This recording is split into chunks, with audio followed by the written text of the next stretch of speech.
오늘 하나님께서 우리에게 주시는 말씀은 신약성경 누가복음 1장 15절부터 17절까지 말씀입니다. 누가복음 1장 15절부터 17절까지 말씀입니다.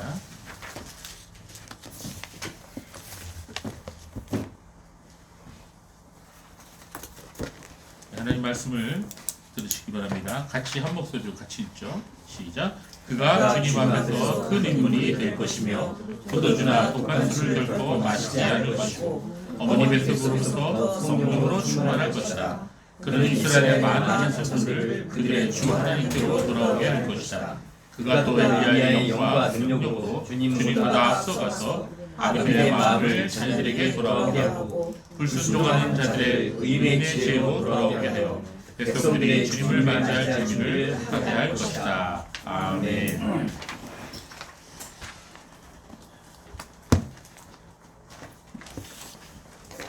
지난 주일에 우리는 함께 가브리엘 천사가 성전에서 세례 요한의 아버지 사가랴 제사장에게 나타나서 그에게 전해준 놀라운 말씀에 대해서 함께 생각해 보았습니다.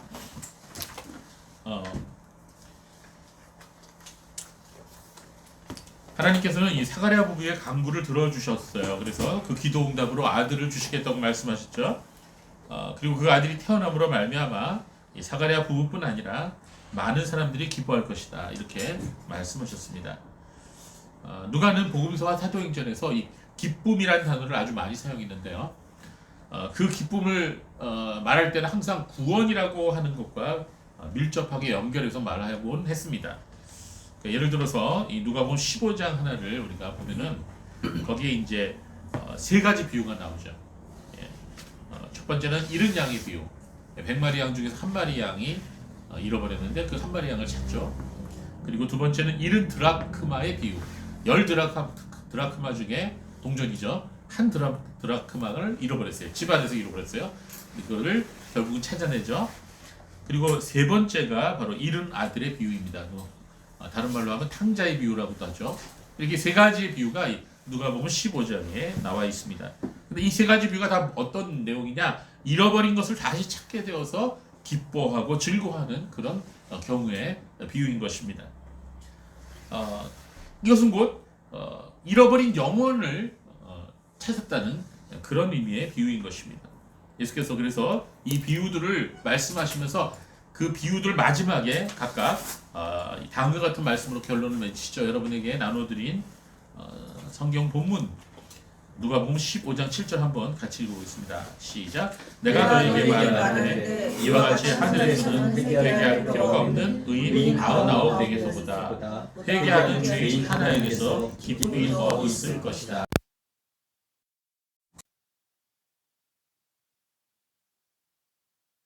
죄인이 하나 회개하면 의인들을 인해서 기뻐하는 것 훨씬 더 기뻐하실 것이다. 이런 의미로 지금 말씀하고 있는 거예요.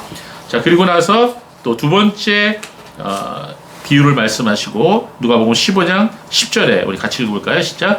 내가 너에게 말하니 이와 같이 죄인 하나가 회개하면 하나님의 천사들 앞에 기쁨이 있다. 네, 천국에서 죄인이 회개하면 하나님도 기뻐하시지만 천사들도 다 기뻐한다. 이런 의미죠. 세 번째, 자, 탕자의 비유 마지막에 이런 결론으로 말씀해요. 15장 32절 시작. 그러나 너의 이 동생은 죽었다가 살아났고 잃었다가 찾았으니 즐거워하고 기뻐하는 것이 마땅하다. 네, 여기에 아주 핵심이 나오죠. 우리가 죄인들은 죽은 사람이에요. 죽었다가 다시 살아났어요. 회개한 사람은 죽었다가 살아난 사람이에요. 그리고 잃었다가 다시 찾은 사람이에요. 그래서 하나님께서는 즐거워하고 기뻐하신다. 이렇게 말씀하고 있어요. 자, 그렇습니다. 이 세상에 여러 가지 기쁨이 있다 그랬죠? 그런데 이 세상에서 얻을 수 없는 기쁨이 아닌 하늘나라로부터 오는 기쁨이 있는데 그것은 바로 구원의 기쁨입니다. 내가 예수님을 믿고 거듭나서 하나님의 자녀가 된 것. 그때 얻을 수 있는 기쁨이 바로 구원의 기쁨이죠. 또한 내가 누군가를 그리스도교로 인도해서 그 사람이 예수님을 영접하고 하나님의 자녀가 되었을 때 그때 얻을 수 있는 기쁨이 바로 구원의 기쁨이에요. 그 사람이 내가 전도한 사람이 예수 잘 믿고 예배에 잘 나오고 그리고 잘 말씀 배워서 세례를 받게 되었어요. 그 사람이 세례받는 모습을 볼 때 그 감격이 그 전도한 사람이 더 커요. 그것은 경험해 본 사람만 알아요. 여러분 경험해 보셨습니까? 여러분 누군가 전도해서 그 사람 예수 잘 믿어서 나중에 세례를 받는 모습을 목격한 그런 경험이 있으세요? 그 경험이 있으셔야 돼요, 여러분. 그게 구원의 기쁨의 최고로 큰 기쁨이에요. 그런데 그런 나보다 더 기뻐하는 분이 있는데 그분이 누구냐? 바로 하늘에 계신 하나님이에요. 하늘에 계신 하나님 아버지께서는 바로 그 죄인 하나가 회개해서 하나님의 자녀가 되는 것을 보고 매우 기뻐하신다. 그리고 천사들도 기뻐한다. 이렇게 오늘 말씀하고 있네요. 그렇기 때문에 누가복음 15장에 나오는 이 세 가지 비유가 다 구원을 상징하는 모형입니다. 이것은 세례 요한의 사역이 죄사함을 얻기 위해 회개하라는 말씀으로 요약되는 것과도 일맥상통하는 것이에요. 즉 세례 요한의 메시지를 듣고 믿었던 이스라엘 백성들은 모두가 다 회개하고 회개한 사람들은 모두가 다 이 구원의 기쁨을 맛볼 수 있었던 것입니다. 오늘도 마찬가지예요. 회개한 사람에게는 구원의 기쁨이 임합니다. 여러분에게 그 구원의 기쁨이 있습니까? 예, 그 구원의 기쁨이 있는 사람이 하나님의 자녀예요. 자, 여러분 이것은 우리의 자녀들에게도 적용됩니다. 부모는 자녀들을 사랑하죠. 그러나 사랑하는 자녀라고 해서 다 부모에게 기쁨을 가져다 주는 것은 아닙니다. 항상 부모의 걱정거리가 되는 자녀도 있고요. 또 아픔이 되는 자녀도 있고 더 나아가 괴로움이 되는 자녀도 있을 수 있어요. 자, 어떤 자녀가 부모에게 기쁨을 주는 자녀일까요? 공부 잘하는 자녀? 아니면 건강한 사람? 아니면은 세상에서 직장 잘 되고 출세하는 그런 자녀가 부모에게 기쁨을 줄까요? 물론 그런 기쁨도 있겠죠. 그러나 정말로 중요한 기쁨을 주는 자녀는요, 하나님의 은혜를 입은 자녀예요. 그 자녀가 예수님을 진정으로 믿고 거듭나서 구원의 기쁨을 가진 사람, 그런 자녀를 둔 사람이 부모가 기쁨을 얻게 되는 것입니다.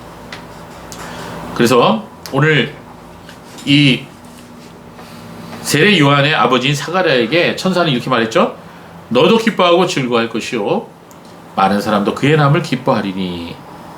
오늘 우리는 이 말씀 읽으면서 우리가 우리의 자녀들의 구원을 위해서 기도하고 있는가, 그걸 우리가 물어야 됩니다. 여러분 자녀들을 위해서 기도하고 있죠? 예, 자녀들 손자들의 구원을 위해서 기도해야 됩니다. 자, 믿는 부모라면 그 자녀들의 출세와 결혼과 학업과 건강을 위해서 물론 기도하겠지만 거기에서 그치면 안 돼요. 하나님의 은혜 없이면 그게 다 헛된 것이 되어버려요. 여러분 우리가 구해야 할 것 중에 가장 큰 기도의 제목은 하나님의 은혜입니다. 하나님의 은혜야말로 자녀들에게 있어서 영원한 복이 되는 거예요. 그들의 부귀영화나 존귀함이나 명예나 그리고 돈보다도 수백 배 수천 배 아니 비교할 수 없을 정도로 너무나 귀중한 가치가 되는 게 바로 하나님의 은혜입니다. 하나님의 은혜 속에서 살아가는 자녀가 되게 해달라고 기도해야 돼요. 만약에 우리 자녀들이 하나님의 은혜 입지 못한다면 우리는 자녀들의 앞날을 결코 밝게 기대할 수 없습니다. 은혜로부터 떠난 사람이 어떻게 되죠? 은혜로부터 떠난 사람은 반드시 죄의 종로로 타게 돼 있어요. 예, 그 형태만 다를 뿐이지 반드시 마귀에게 종로로 타게 돼 있어요. 그래서 인생을 살아가면서 결코 진정한 평화를 누리지 못해요. 그뿐만 아니죠. 바로 죽어서 주님의 나라에 들어가지 못하는 것입니다. 그렇기 때문에 우리는 항상 자녀들이 하나님과의 올바른 관계에 놓일 수 있게 해달라고 기도해야 됩니다. 정말 진정으로 거듭나서 정말 하나님의 자녀로서 하늘나라 생명책에 그 이름이 기록되게 해달라고 우리의 자녀들을 위해 날마다 기도해야 됩니다. 자, 그래서 이것이 바로 14절의 말씀이에요. 그리고 나서 이어지는 누가복음 1장 15절부터 17절까지의 말씀, 오늘 우리가 읽은 본문은 세례 요한의 역할과 사명에 대해서 말씀이 나오고 있습니다. 사가랴에게 나타나서 장차 아들이 태어날 것과 그 아기 이름을 요한이라고 말해준 이 천사가 이어서 세례 요한이 장차 어떤 사람이 될 것인지를 그리고 어떠한 일을 할 것인지를 말해주고 있어요. 마치 속사포처럼 계속해서 지금 연이어서 계속 말씀을 해주고 있습니다. 자, 오늘 누가복음 1장 15절 17절을 보면서 다시 한번 볼까요? 자, 1장 15절을 먼저 우리 아까도 읽었지만 한 번 더 읽어봅시다. 1장 15절 시작. 그가 주님 앞에서 큰 인물이 될 것이며 포도주나 독한 술을 결코 마시지 않을 것이고 어머니 뱃속으로부터 성령으로 충만할 것이다. 자, 가브리엘 천사가 전해준 말씀 중에 첫 번째는 어떤 말씀이었어요? 그가 주님 앞에서 큰 인물이 될 것이다. 큰 자가 될 것이다. 이 말은 무슨 말이냐? 키가 2m 70 뭐 이런 정도 되다 이런 말이 아니라 큰 자, 즉 그 위대한 사람이 될 것이다. 그런 의미예요. 자, 그런데 그 앞선 구절 누가복음 1장 6절에서 이 사가랴와 엘리사벳을 소개하기를 하나님 앞에서 의로운 자들이라고 했었죠. 예. 그리고 지금 15절에서 그의 아들 세례 요한이 하나님 앞에서 큰 인물이 될 것이다. 이렇게 말했어요. 자, 오늘 헬라어 원문을 보면 이 크다, 위대하다라는 말을 뭘로 썼냐면 메가스라는 단어를 썼어요. 헬라어로 메가스. 여기서부터 이제 메가 처치, 뭐 메가 그룹 뭐 이런 게 나온 거예요. 메가라는 말이 크다는 뜻이에요. 그래서 하나님 앞에서 큰 자가 될 것이다. 그래서 하나님 앞에서 이 주 앞에서 이 앞에서라는 단어가 에노피온이라는 단어를 썼는데요. 이 에노피온. 자, 이 에노피온이라고 하는 것은 누가만의 독특한 표현이에요. 누가복음서와 사도행전에 35번이나 사용되는데 다른 복음서에서는 딱 한 번밖에 안 나와요. 요한복음에 딱 한 번 나오는데요. 자, 이 말을 우리가 다른 말로 표현한다면 하나님 앞에서 큰 자가 된다는 말은 하나님 보시기에 큰 자가 된다는 말이에요. 하나님 보시기에. 예, 그래서 이 성도는 지난주에도 말씀드렸듯이 어떤 존재라 그랬어요? 하나님 앞에서 살아가는 사람들이라 그랬죠? 예, 우리 성도는 하나님 앞에서 살아가는 사람들이에요. 그 말이 의미하는 것은 성도는 이 세상이 나를 어떻게 평가하는지를 중요하게 여기는 게 아니라 하나님께서 나를 어떻게 보시느냐 이거를 항상 생각하면서 산다는 거예요. 성경이 사람을 평가하는 기준은 세상과는 달라요. 성경은 그 사람이 하나님 앞에서 어떤 사람이냐를 따져요. 그가 하나님과 어떤 관계를 맺고 살아가느냐 거기에 따라서 그 사람이 평가되는 것입니다. 인생의 위대성은 하나님과 어떤 관계를 맺고 살아가느냐 거기에 달려있는 것이죠. 자, 여러분 이 롯데그룹의 신교코 회장이라는 분이 있어요. 이미 돌아가셨어요. 예, 돌아가신 지 얼마 안 됐어요. 자, 이분이 롯데그룹을 창업해서 이만큼 지금 끌어올린 분인데요. 이분이 이제 죽기 전에 어떤 고민을 했냐면 내가 죽기 전에 나 자신을 기억하게 해줄 수 있는 뭔가를 남기고 싶은데 이 현대는 뭘 남겼죠? 자동차 유명하잖아요. 현대. 예, 지금 세계적으로 유명한 메이커가 됐죠. 삼성은 뭐로 유명하죠? 예, 맞아요. 반도체, 핸드폰, 삼성전자가 유명하죠. 그런데 이 롯데는 뭘 만들었냐는 거예요. 롯데 하면 뭐 생각나요? 예, 백화점 생각나요. 또 기껏해야 껌이에요, 껌. 네, 롯데 프레시, 예, 스피아 민트, 뭐, 예, 옛날에 껌으로 시작한 거예요, 롯데가. 그래갖고 저렇게 큰 그룹이 있네. 그래서 지금은 뭐 롯데 하면은 뭐 잠실 롯데월드에 가서 뭐 이렇게 우리가 놀이기구 탄 거 이런 것밖에 생각이 안 나는 거예요. 롯데 슈퍼모 이런 거 가지고 세상에 이목을 끌 수가 없는 거예요. 그래갖고 신교코 회장이 고민을 하다가 결론을 내린 게 뭐냐? 빌딩을 하나 세우자. 그래갖고 세운 게 뭐예요? 바로 잠실 롯데월드 타워입니다. 멋있죠? 우리나라 서울에 웬만한 곳은 다 보여요. 맑은 날에. 자, 그러나 이 신교코 회장이 죽어서 하나님 앞에 내가 한국에서 제일 높은 빌딩을 세웠으니 상을 받아라 이러셨을까? 하나님께서? 하나님 인정해 주셨을까? 그거 갖고? 절대로 그렇지 않다는 거예요. 여러분, 한 사람이 세상에 살면서 위대한 예술가도 될 수 있고 위대한 정치가도 될 수 있고 위대한 기업가도 될 수 있어요. 그러나 이것은 그 세상에서예요. 그가 죽을 때 그 모든 것이 함께 사라지는 거예요. 그리고 장차 하나님의 새하늘과 새 땅이 올 때 이 세상에 있는 모든 영화는 다 함께 사라지는 것입니다. 베드로전서 1장 24절 25절 말씀하셨어요. 같이 읽을까요? 그러므로 모든 육체는 풀과 같고 그 모든 영광은 풀의 꽃과 같으니 풀은 마르고 꽃은 떨어지되 오직 주의 말씀은 세세토록 있다 하였으니 너에게 전한 복음이 곧 이 말씀이니라. 자, 우리 세상에 살다 보면은 좀 남들처럼 좀 멋진 벤츠도 좀 타고 싶고 또 얼굴도 좀 이렇게 좀 연예인 얼굴처럼 이렇게 예쁘게 또 멋있게 만들고 싶고 또 뭡니까? 또 위에서 아래까지 좀 이렇게 남들이 인정하는 그런 명품 옷, 명품 가방, 명품 구두, 시계 이런 거 좀 하고 싶지 않아요? 그쵸? 예, 그 인간이니까 누구나 다 그런 마음을 가져요. 자, 그리고 뭐 아파트도 좀 멋있는 아파트, 뭐 한 적어도 한 35억에서 40억, 50억 정도 되는 거, 예, 그런 데서 좀 살고 싶지 않습니까? 인간이 그런 마음이 있어요, 누구나 다. 그런데 그게요, 다 사람이 죽음과 함께 풀과 같이 떨어진다는 거예요. 시든다는 거예요. 하나도 가져가지 못한다는 거예요. 근데 하나님 말씀 뭐라 그러냐? 하나님의 말씀과 함께 동행한 사람은 그 말씀과 함께 동행한 그 삶이 영원히 남는다 그랬어요. 그래서 하나님의 뜻대로 산 그 삶 자체가 영원한 가치로 남아서 우리에게 면류관으로 우리에게 상급을 주신다는 거예요. 여러분 이거 우습게 여기면 안 돼요, 여러분. 장차 그렇게 되나 보세요, 여러분. 그렇습니다. 성경은 하나님과 그 사람이 어떤 관계를 맺고 살았냐에 따라서 그 사람의 인생의 가치가 결정된다고 말씀하고 있어요. 예수께서는 나중에 누가복음 7장 28절에 이렇게 말씀하셨어요. 세례 요한에 대해서 평가하셨어요. 내가 너에게 말하노니 여자가 낳은 자 중에서 이보다 큰 자가 없다. 세례 요한보다 큰 자가 없다. 이렇게 말씀하셨어요.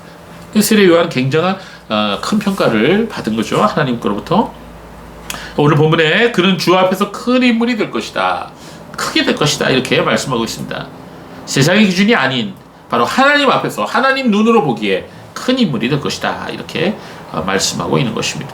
그래서 우리는 이 크다는 것, 위대하다는 것, 그 의미를 우리가 바르게 깨달아야 되는 것이죠. 예, 그렇습니다. 우리가 세상에서는 누가 큰 자라고 그러죠? 보통 좀 힘 있는 사람, 돈 많은 사람, 예, 그렇죠. 권력, 그 다음에 의사, 예, 그 다음에 유명한 사람. 여러분, 우리 나영자매가 이 다음에 시집 가서 이제 아이를 낳는다, 아들을 낳았다. 뭘로 키우고 싶어요? 직장이 뭐였으면 좋겠어? 검사, 판사? 아직은 못 정했어요? 네, 아직 못 정했어요. 예. 우리 자녀들 뭘로 키웠으면 좋겠어요? 현모가 뭘로 컸으면 좋겠어? 지원이가 뭘로 컸으면 좋겠어? 우리가 이 자녀들에게 갖는 기대가 있죠? 대기업 대표가 됐으면 좋겠어요? 에이, 그런 사람이 되죠. 되면 어때요? 그쵸? 되면 좋은 거죠. 그러나 여러분 이게 큰 자는 아니에요. 이게 세상에서 말하는 큰 자가 하나님 앞에서 큰 자는 아닙니다. 자, 성경적으로 큰 자는 누구냐? 하나님께 귀하게 쓰임받는 사람을 큰 자라 한다. 그래서 우리는 하나님이 인정하시는 위대함은요, 빈부귀천을 막론하고 모든 사람이 다 얻을 수 있는 거예요. 모든 사람이 다 그 면류관을 얻을 수가 있어요. 그래서 예수님의 손에 붙들림 받아서 믿음으로 살아가는 모든 사람에게 하나님께서 이 명칭을 붙여주십니다. 너는 큰 자다. 너는 위대한 사람이다. 너는 귀한 사람이다. 이 명칭을 우리에게 부여해 주시는 것입니다. 그래서 여러분, 우리가 지금은 잘 몰라요. 우리가 그것이 그냥 가난한 아무것도 없는 그런 교회 다니는 사람들을 위로하려고 하는 그러시겠지. 그렇게 우리가 생각할 수 있는데 그렇지가 않아요. 진정으로 이 세상은 몇십 년 가다 보면 끝나요. 그러나 하나님의 나라는 영원히 계속될 것입니다. 우리가 앞으로 공부하다 보면 여러분 그것이 진정한 진실인 것을, 현실인 것을, 실제인 것을 우리가 깨닫게 될 것입니다. 자, 이 교회에 다니는 사람들조차도 자기 아들이 그 목사가 된다 그러면은 굉장히 그 실망하는 분들이 있습니다. 제가 옛날에 중학교 3학년 때 저는 이제 외가 친가 다 3대째 다 믿는 가정이거든요. 근데 제가 중학교 3학년 때 어머니하고 단둘이 얘기하다가 엄마 나 목사 될 거야 이렇게 얘기했어요. 근데 제가 지금도 기억해요. 그 말이 떨어지기가 무섭게 우리 어머님 두 눈에서 달기똥 같은 눈물이 쫙 흘러나왔어요. 엄마 왜 울어? 그랬더니 어머니가 슬퍼하시면서 네가 왜 목사가 되느냐? 장로 되면 안 되겠냐? 제가 그때까지도 공부를 잘했거든요. 전교 1등, 2등 했어요. 그러니까 이 어머니가 저에 대해서 갖는 기대가 큰 거예요. 너 서울대 가서 남들처럼 교수 되라. 남들처럼 좀 잘 나가는 직업을 가지고 그러고 주의 일 해도 좋지 않냐? 장로 돼서. 그런 기대를 어머니 가지고 계셨어요. 근데 제가 목사 된다 그러니까 어머니가 갑자기 너무 실망한 거예요. 물론 지금은 좋은 목사 돼서 하나님 말씀을 전하라고 기도하고 계셔요. 그렇지만 그 당시만큼은 그게 굉장히 힘들었던 것 같아요. 그러면서 이래요. 주님, 제가 뭘 잘못했나요? 왜 제 아들이 목사가 된다 하죠? 너무하셔요! 하면서 하나님께 따지는 사람도 있어요. 자, 여러분, 이거 뭡니까 이게? 자, 우리가 이 가치관이 아직 달라진 거죠. 아직 변하지 않은 거죠. 아직 우리가 세상의 가치관에 속해 있는 거죠. 우리가 정말 그렇다고 여러분 다 목사가 되라는 거 아닙니다. 그런 의미가 아니라 우리가 하나님을 위해서 산다고 하는 것이 얼마나 큰 가치가 있는 일인지, 우리가 하나님 뜻대로 산다는 게 얼마나 귀한 것인지를 깨달아야 된다는 거예요. 자, 여러분, 하나님은 어떤 분이시죠? 어떤 분이에요, 여러분? 성경에서 하나님은 어떤 분이라고 소개하고 있어요? 굉장히 많죠? 예. 오늘 저는 여러분에게 하나님은 지극히 높으신 분임을 소개합니다. 하나님 어떤 분이라고요? 지극히 높으신 분이에요. 하나님이 이 세상에 어떠한 왕보다, 어떠한 권력자보다 높으십니다. 만왕의 왕이라고 그러잖아요. 그래서 만유의 주라고 그러잖아요. 예수님께서 베들레헴에 탄생하셨을 때 천군 천사들이 들에 있는 목자들에게 나타났어요. 하늘을 가득 메웠어요.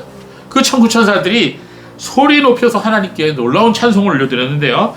누가복음 2장 13절에서 14절에 있어요. 우리 한번 읽어볼까요? 시작. 호련히 수많은 천군이 그 천사들과 함께 하나님을 찬송하여 이르되 지극히 높은 곳에서는 하나님께 영광이요 땅에서는 하나님이 기뻐하시는 사람들 중에 평화로다 하니라. 아멘. 천사들이 뭐라 하나님을 찬양했죠?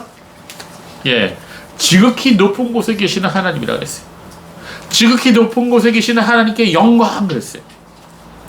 이거를 라틴어로 표현하면 Gloria in Altissimus Deo 이렇게 표현할 수 있어요. Gloria in Excelsis Deo 이렇게 표현할 수가 있어요. 자, 지극히 높다는 의미예요. 그렇습니다. 하나님만이 홀로 광대하신 분이시고 하나님만이 홀로 위대하신 분이세요. 이 세상에서 온 우주에서 가장 높으신 분, 가장 존귀하신 분, 가장 능력이 많으신 분이라고 성경은 소개하고 있어요. 자, 여러분, 혹시 비서라는 직업 아시죠? 예, 비서라는 직업이 높은 직업이 아니에요. 그리 높은 직업으로 보이지 않죠? 예. 종이라 그러면 더 그렇죠? 내가 누구의 종이다. 아, 기분 나빠. 왜 내가 누구의 종이야? 뭐 이렇게 생각할 수 있죠? 그러나 비서라고 해서 다 똑같지 않습니다. 누구의 비서인지가 중요해요. 누구의 종인지에 따라 그 위치가 달라지는 거예요. 그냥 조그만 회사에 그냥 사장 비서라면은 뭐 그냥 심부름이나 하는 사람이겠지만, 여러분 대기업 회장 비서라면 어떻죠? 예, 엄청나게 달라집니다. 대기업에서는 비서 업무를 담당하는 비서실이 따로 있어요. 그래서 거기에 비서실장은 권세가 대단합니다. 예, 그 사람 한마디에 따라서 목이 달라나요. 자, 대통령의 비서실장은 어떻습니까? 더하죠.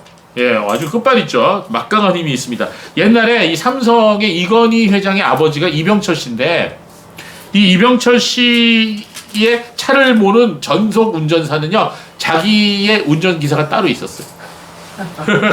재밌죠, 여러분? 예. 그만큼 이 누구의 비서냐에 따라서 그 다른 거예요, 그 개념이. 자, 세례 요한은 어떤 사람이냐? 예수 그리스도의 길을 예비하러 오신 하나님의 일꾼이고 예수님의 비서나 마찬가지예요. 그러나 우리가 하나님의 비서가 된다는 것, 하나님의 일꾼이 된다는 것, 하나님의 종이 된다는 것, 이게 다른 거예요. 그렇죠? 그래서 우리 그리스도인들은 이 자부심을 가져야 돼요. 우리는 하나님의 종이고 우리는 하나님의 비서. 우리는 예수 그리스도의 대사예요. 대사가 뭐 하는 일이에요? 한 나라를 대표하지 않습니까? 우리는 어디를 가든지 하늘나라를 대표하는 대사예요. 대사가 잘못 행동을 하면은 그 나라가 욕을 먹죠? 예, 그 나라가 욕을 먹어요. 그러나 우리가 정말 하나님의 나라를 대표하는 대사로서 우리가 어디에 가든지 그리스도의 복음을 전하는 그런 사람으로 살 때 우리 하나님께 영광을 돌려드리는 것입니다. 그렇습니다. 세례 요한은 구원자이신 예수님께서 오실 길을 준비하는 사람이었습니다. 자, 오늘 17절 말씀, 1장 10절 말씀 한 번 더 같이 읽어볼까요? 시작. 그가 또 엘리야의 심령과 능력으로 주 앞에 먼저 와서 아버지의 마음을 자식에게 거스르는 자를 의인의 슬기에 돌아오게 하고 주를 위하여 세운 백성을 준비하리라. 네, 여기 보니까 엘리야처럼 주 앞에 먼저 오는 사람이 바로 세례 요한이라. 그리고 주를 위해서 세운 백성을 준비하는 사람이다. 이렇게 말씀하고 있네요. 세례 요한의 직무는 어떤 직무냐? 주님이 오시는 길을 먼저 가서 주님의 길을 예배하는 사람이다. 이렇게 볼 수가 있습니다. 여러분, 어떤 대통령이 어느 행사에 참여하게 되면요, 그 행사에 하루나 이틀 전에, 아니 일주일 전부터 이 사람들이 와갖고 다 조사합니다. 그 길을. 여기 혹시 폭탄이 없나? 혹시 여기 걸려 넘어지 않냐? 대통령이 동선을 다 미리 예측을 해갖고 그거 하나하나씩 다 검사해요. 예배하는 거예요. 이 마찬가지예요. 세례 요한이 그런 일을 한 거예요. 예수님 모시기 전에. 자, 그렇습니다, 여러분. 우리는 그리 세상에서 유명한 사람이 아닐 수도 있어요. 또 힘 있는 사람이 아닐 수도 있고, 또 우리는 돈 있는 사람이 아닐 수도 있습니다. 그러나 하나님의 나라에서는 이 세례 요한과 같이 하나님의 나라를 위해서 쓰임받는 그런 복된 사람이 되시기를 바랍니다. 자, 그런데 여기서 우리가 한 가지 짚고 넘어갈 게 있네요. 가브리엘이요, 사가랴에게 와서 세례 요한이 태어날 것이라고 예고를 해준 것처럼 똑같이 누가복음 1장 32절에 보면은요, 마리아에게 가서 예수님이 탄생할 거라고 마리아에게 예고해 줍니다. 이걸 천사의 수태고지라고 그러죠. 자, 똑같은 가브리엘 천사가 말을 하는데 요 두 그 예고에 좀 비교할 만한 것이 있어요. 누가복음 1장 15절에서는 뭐라 그랬냐면, 그가 주님 앞에서 큰 인물이 될 것이다. 이렇게 얘기했죠. 그는 여기서 세례 요한을 말해요. 그런데 누가복음 1장 32절에는 마리아에게 예수님이 탄생할 것이다 라고 말을 해주면서 그가 위대하게 될 것이다. 이렇게 말씀하고 있습니다. 자, 두 구절 다 큰 자가 될 것이다, 위대한 사람이 될 것이다, 이렇게 말을 했지만 세례 요한은 주님 앞에서라는 단어가 더 포함되어 있죠. 그러나 예수님의 경우는 그 단어가 없어요. 그냥 큰 자가 될 것이다, 이렇게 말씀하고 있죠. 왜 그럴까요? 자, 예수님에 대해서는 왜 그가 위대하게 될 것이다, 그가 큰 자가 될 것이다, 이렇게 말씀하셨어요? 그것은 예수님 그분 자신이 위대한 분이기 때문이죠. 그러나 세례 요한은 하나님 앞에서 위대한 사람이 될 것이다, 이렇게 말씀하고 있는 거죠. 그게 다른 거죠. 하나님 자신이 위대하신 분이시기 때문에 하나님 앞에서 위대한 자가 될 것이다 라는 표현이 없는 거예요. 그 차이를 우리가 본문에서 발견할 수가 있습니다. 네, 15절 말씀 우리 다시 볼까요? 15절 말씀 보니까 세례 요한이 포도주나 독한 술을 결코 마시지 않을 것이다, 이렇게 말씀하고 있는데, 이건 뭐냐면요, 나시린이 될 것이다 라는 의미입니다. 나시린. 예, 구약 민수기 6장 2절 3절에 보면 나시린에 관한 이야기를 우리가 읽을 수가 있어요. 한번 같이 읽어볼까요? 시작. 이스라엘 자손에게 말하여 그들에게 일러라. 남자나 여자가 나시린의 특별한 소원을 하고 자신을 구별하여 여호와께 드린다면 포도주나 독주를 멀리하고 포도주의 식초나 독주의 식초를 마시지 말고 어떤 포도주도 마시지 말며 생포도나 건포도도 마시지 마라. 네, 이 나시린이란 말은 하나님 앞에 구별된 자라는 뜻인데요. 구약에 그런 사람들이 있었어요. 일평생 또는 어느 기간 동안에 완전히 하나님께 드려서 하나님의 일을 하겠다라고 자신을 드린 사람들을 나시린이라고 합니다. 평생을 드린 사람도 있고요.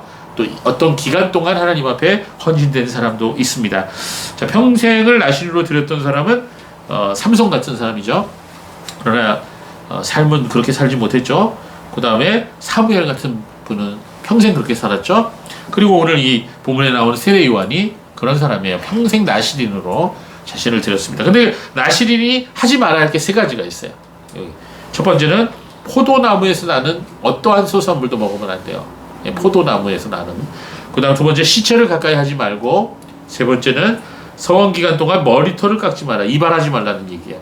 이 세 가지를 나시린은 지켜야 했습니다. 그래서 머리 안 깎고 다니는 남자들, 길게 하는 남자들 보면은 물어보세요. 당신 나시린이요? 물어보세요. 전혀 상관이 없겠죠. 자, 여러분, 이 세례 요한은 바로 자신의 삶 전체를 하나님께 온전히 드렸다는 거예요. 여기서. 그래서 예언자 엘리야처럼 먹고, 그리고 입고 행동했어요. 그리고 15절 마지막 부분에 이렇게 말씀하고 있죠. 자신을 온전히 드려서 나시린으로 하나님 앞에 드렸을 뿐만 아니라 어머니 뱃속으로부터 성령으로 충만했다, 이렇게 말씀하고 있습니다. 자, 성령 충만이라는 단어 여러분 들으면 어때요? 이거 들으면 알레르기 반응 일으키는 분들이 있어요. 특히 이제 개혁주의라고 말씀하시는 분들은 이 자칫 잘못하면 은사주의 교인으로 오해받을 것 같아서 그러는 것 같아요. 그래서 이 성령 충만이라는 단어를 거의 사용하지 않습니다. 그런 분들이. 그뿐만 아니고 부흥이라는 단어도 사용하네요. 예. 그러나 그건 이제 잘못된 거예요. 이 두 단어 다 성경에 나와요. 성령 충만을 단지 감정적으로 고양된 상태나 흥분된 상태로 오해하면 안 돼요. 그 말씀을 매우 오해한 것입니다. 가브리엘 천사가 말씀합니다. 그는 태어날 때부터 성령의 충만함을 입을 것이다. 이런 말씀을 하고 있습니다. 성령으로 충만한다는 말은 하나님 앞에 완전히 붙들림 받았다는 얘기예요. 하나님과 완전히 동행한다는 의미예요. 하나님 말씀대로 산다는 의미예요. 자, 여러분, 그래서 우리가 세례 요한이 어릴 때부터 어머니 뱃속에서부터 성령 충만해서 나왔다는 것을 볼 때, 우리의 자녀들이 아무리 나이가 어렸다 할지라도 하나님의 은혜를 받을 수 있다는 사실을 우리가 알 수가 있어요. 그래서 어린아이가 나이가 어리기 때문에 이 성령에 의해서 감동을 받을 수 없다고 생각하면 안 돼요. 자, 우리가 보통 어린아이에 대해서 두 가지 잘못된 생각을 할 수가 있는데, 나이가 어리다고 해서 죄를 범할 수 없다고 생각하면 안 돼요. 어린아이들도 죄를 범해요. 어린아이들도 죄를 얼마든지 범할 수가 있습니다. 그리고 또 하나는 너무 어리기 때문에 하나님의 은혜를 충만히 받지 못할 것이다. 이런 생각도 잘못된 거예요. 그래서 이 두 가지 다 잘못된 생각인 것입니다.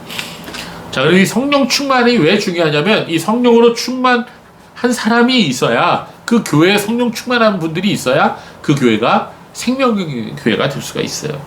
그래야 그 교회 안에 영혼들이 구원을 받고 또 하나님께 영광을 올려드리는 교회가 될 수가 있는 것입니다. 그래서 우리는 항상 성령 충만한 교인, 성령 충만한 성도, 성령 충만한 교회가 되기를 하나님 앞에 간절히 기도해야 되는 것입니다. 자, 오늘 본문 16절로 넘어가죠. 16절, 17절을 우리 다시 한번 읽어보겠습니다. 시작. 그는 이스라엘의 많은 자손들을 그들의 주 하나님께로 돌아오게 할 것이다. 그가 또 엘리야의 영과 능력으로 주님보다 앞서가서 아비들의 마음을 자녀들에게 돌아오게 하고 불순종한 자들을 의인의 지혜로 돌아오게 하며 백성들이 주님을 맞이할 준비를 하게 할 것이다. 자, 여기서 16절, 17절에서 반복적으로 나오는 단어가 하나 있죠. 뭐죠? 돌아오게 한다. 돌아오게 한다. 자, 이 세 번 반복되는데 헬라어 원문으로는 두 번 반복되어 있어요. 자, 여기 헬라어로 똑같은 단어를 썼는데요. 에피스트랩사이라는 단어를 썼어요. 이 원형은 에피스트레포라는 단어예요. 이 에피스트레포라는 단어는 return, turn, 돈다는 뜻입니다. 돌아온다. 길을 가다가 이 길이 아이고 잘못됐구나 하고 되돌아가는 거예요. 자, 이게 에피스트레포라고 하는 단어입니다. 자, 세례 요한의 사명이 뭐예요? 한마디로 말하면 사람들로 하여금 유턴하게 만드는 거예요. 사람들로 하여금 인생에서 잘못된 길을 가는 사람들을 거기 잘못됐어 가르쳐주고 돌아오게 만드는 거예요. 그게 세례 요한의 사명이라는 거예요. 세례 요한은 이스라엘 백성의 마음을 하나님께로 돌아오게 만드는 거예요. 그래서 예수 그리스도를 맞이할 준비를 마음속에 하게 만드는 거예요. 그게 세례 요한의 사명이에요. 이 돌아온다는 말은 한마디로 회개한다는 뜻이거든요. 메타노이아 그런 뜻이에요. 회개한다는 뜻이에요. 즉 세례 요한은 이스라엘 백성들이 죄를 회개하도록 하여서 하나님께로 돌아오게 만드는 사명이 있는 것입니다. 여러분, 구약시대의 선지자의 사명이 뭐예요? 이스라엘 백성을 하나님께로 돌아오게 만드는 것. 그게 선지자들의 사명이었어요. 북왕국 이스라엘 아합 왕 시대에 온 나라가 우상숭배로 가득했죠. 그래서 모든 백성들이 바알을 섬기고 아세라를 섬겼어요. 하나님으로부터 등을 돌리고 우상을 섬겼습니다. 얼마나 우상을 많이 섬겼든지 그 당시에 바알과 아세라 선지자가 전국에 어마어마하게 많았어요. 그래서 엘리야 선지자가 이 바알 선지자들하고 아세라 선지자들을 모두 갈멜살 정상 위로 올라오도록 초청장을 보냅니다. 모두 몇 명이었어요? 850명. 자그마치. 바알 선지자 450명, 아세라 선지자 400명. 이 선지자들이 갈멜산 정상 위에 올라와서 나하고 한판 뜨자 그러고 초청장을 보내요. 그래서 이 바알 선지자와 아세라 선지자 이 모두 850명이 갈멜산으로 모이게 됩니다. 이 소식을 듣고 수많은 이스라엘 백성들이 구경하러 와요. 자, 오늘날로 얘기하자면 점치는 무당들, 점치는 사람들, 뭐 이런 사람들 850명이 한 자리에 모인 거예요. 850대 1. 엘리야는 혼자예요. 자, 모여든 이스라엘 백성을 향해서 엘리야가 이렇게 말합니다. 오늘 열왕기상 18장 21절 말씀에 우리 한번 읽어볼까요? 시작. 엘리야가 모든 백성에게 가까이 나가 이르되 너희가 어느 때까지 둘 사이에 머뭇머뭇하려느냐. 여호와가 만일 하나님이면 그를 따르고 바알이 만일 하나님이면 그를 따를지니라 하니 백성이 말 한마디도 대답하지 아니하느냐. 자, 이스라엘 민족의 문제가 뭐예요? 하나님과 우상 사이에서 머뭇머뭇한 거예요. 머뭇머뭇. 어떤 때는 하나님이 계실 것 같기도 하고, 또 어떤 때는 아유 우상이 진짜인가, 하나님 어디 계셔, 우상이 나한테 복을 줄 수 있지, 이러는 거예요. 자, 오늘날 그런 소위 예수 믿는다고 하고 이력서에 기독교라고 쓰는 사람들 중에 얼마나 많은 사람들이 정치로 가는지 몰라요. 예, 얼마나 많은 사람들이 그 우상을 숭배하는지 몰라요. 심지어는요, 어떤 그 정치는 무당이 그러더라고요. 아, 나한테 개척교회 목사도 왔어. 개척교회를 어디다가 했으면 좋겠냐고 물어보더라고, 장소를. 그래서 중화동이라고 했지. 많이 돼요, 여러분? 뭐 개척교회가 뭐 사업인가? 진짜 이스라엘 백성들이 그랬다는 거예요. 하나님을 섬기는 이스라엘 백성들이 우상도 섬겼다는 거예요. 머뭇머뭇했다는 거예요. 여러분이 신앙이 머뭇거리면 안 돼요. 차라리 그러려면 세상으로 확 가버리든지, 그러다가 잔뜩 맞고 하나님께 다시 돌아오든지. 이스라엘 백성이 머뭇거렸습니다. 그래서 엘리야가 말했습니다. 너희가 어느 때까지 둘 사이에서 머뭇거릴 것이냐. 하나님이, 여호와 하나님이면 그를 따르고, 바알이 만약에 하나님이면 바알 섬겨라. 백성들이 한마디도 대답하지 못했어요. 엘리야가 지금 백성들에게 뭐라고 말한 거예요? 너희가 지금 우상 숭배하고 있는 잘못된 길에서 돌이켜서 회개하고 하나님께로 돌아오라, 이렇게 말씀한 거예요. 그리고 사람들이 지켜보는 가운데 홀로 850명의 우상을 섬기는 선지자들과 지금 외로운 싸움을 시작한 거예요. 제단을 쌓아놓고 하늘에서 불이 내려서 그 제단을 다 태우는 신이 진짜 신이라고 말하고 영적 전투를 시작합니다. 이 850명의 바알 선지자들이, 이스라엘 선지자들이 제단을 쌓아놓고 하루 종일 돌아가면서 부르짖어도 뭐 불은커녕 반딧불도 안 나타나는 거야. 그래갖고 자신들의 몸을 나중에는 막 칼로 막 찢고 별짓을 다 하는데도 아무런 응답이 없었습니다. 엘리야는 하늘에 계신 하나님 앞에 기도합니다. 열왕기상 18장 37절에 엘리야의 기도가 나와 있는데요. 저는 이 성경 말씀 중에서 이 기도가 너무 가슴을 아리게 하는 그런 기도예요. 자, 우리 같이 한번 읽어볼까요? 시작. 여호와여 내게 응답하소서, 내게 응답하소서. 이 백성이 주 여호와는 하나님이신 것과 주는 그들의 마음을 되돌이키심을 알게 하옵소서 하며 엘리야는 눈물의 기도를 하나님께 올려드립니다. 예, 이거는 성경 말씀이 아니고 제가 적은 거예요. 엘리야가 눈물로 하나님 앞에 기도합니다. 여러분, 지금 수많은 교회 다니는 사람들이 세상으로 나갔어요. 예, 뭐 코로나가 오고 또 뭐 나라에서 뭐 벌금 매긴다 그러고 그러니까 겁이 나갖고는요 다 세상으로 가버렸어요. 교회가 1만 개의 교회가 없어졌다 그래요. 그 사람들이 지금 다시 교회로 돌아오지 않고 있어요. 자, 여러분, 지금 엘리야는 지금 눈물을 흘리면서 애타는 마음으로 하나님을 기도합니다. 하나님, 이 백성이 하나님 버리고 우상 숭배하고 있어요. 그들의 마음을 되돌이켜 주세요. 그러면서 하나님이신 것을 지금 보여주세요 라고 기도합니다. 하나님께서는 이 눈물의 기도를 들으시고 하늘로부터 어마어마한 큰 불을 내리셔서 엘리야가 쌓아놓은 제단을 다 그냥 밑바닥까지 다 태워버리십니다. 여러분, 저하고 여러분이 만약 그 자리에 있었다면, 이 광경을 봤다면 얼마나 대단했을까. 자, 이걸 보고 이스라엘 백성들은 그제야 응답합니다. 뭐라 그랬어요? 예, 본문 열왕기상 18장 39절 우리 같이 읽어봅시다. 시작. 모든 백성이 보고 엎드려 말하되 여호와 그는 하나님이시로다, 여호와 그는 하나님이시로다 하니. 성도 여러분, 그런 기적을 봐야 그 하나님 믿겠어요? 기적 안 보면 하나님 못 믿어요? 예, 여러분, 이 신앙이라고 하는 게요, 기적을 보고 믿으면요 나중에 또 시험과 환난이 오면 또 되돌아가게 돼 있어요. 물론 기적을 보고서라도 안 믿는 사람도 있지만 우리가 진짜로 이스라엘 백성처럼 되어서는 안 되겠습니다. 엘리야 선지자는 우상에 빠져있는 이스라엘 백성들 앞에 놀라운 하나님의 능력을 보임으로써 이스라엘 백성들의 마음을 하나님께로 다시 돌아오게 만들었어요. 오늘 말씀 누가복음 1장 17절에 기록한 것처럼 이 세례 요한의 사명이 뭐예요? 엘리야의 영과 능력을 가지고 주님보다 앞서가서 먼저 회개의 메시지를 이스라엘 백성에게 선포한 것입니다. 너희가 이제 곧 하나님의 아들을 보게 될 것인데 회개해라. 그러기 전에 먼저 너희 마음을 열고 회개해라. 주께로 돌아오라. 주님 맞을 준비를 해라. 이렇게 세례 요한이 엘리야처럼 외친 거예요. 여러분, 이스라엘이면 마땅히 하나님을 섬기고 살아야 되는 거 아닙니까? 이스라엘은 하나님 백성이잖아요.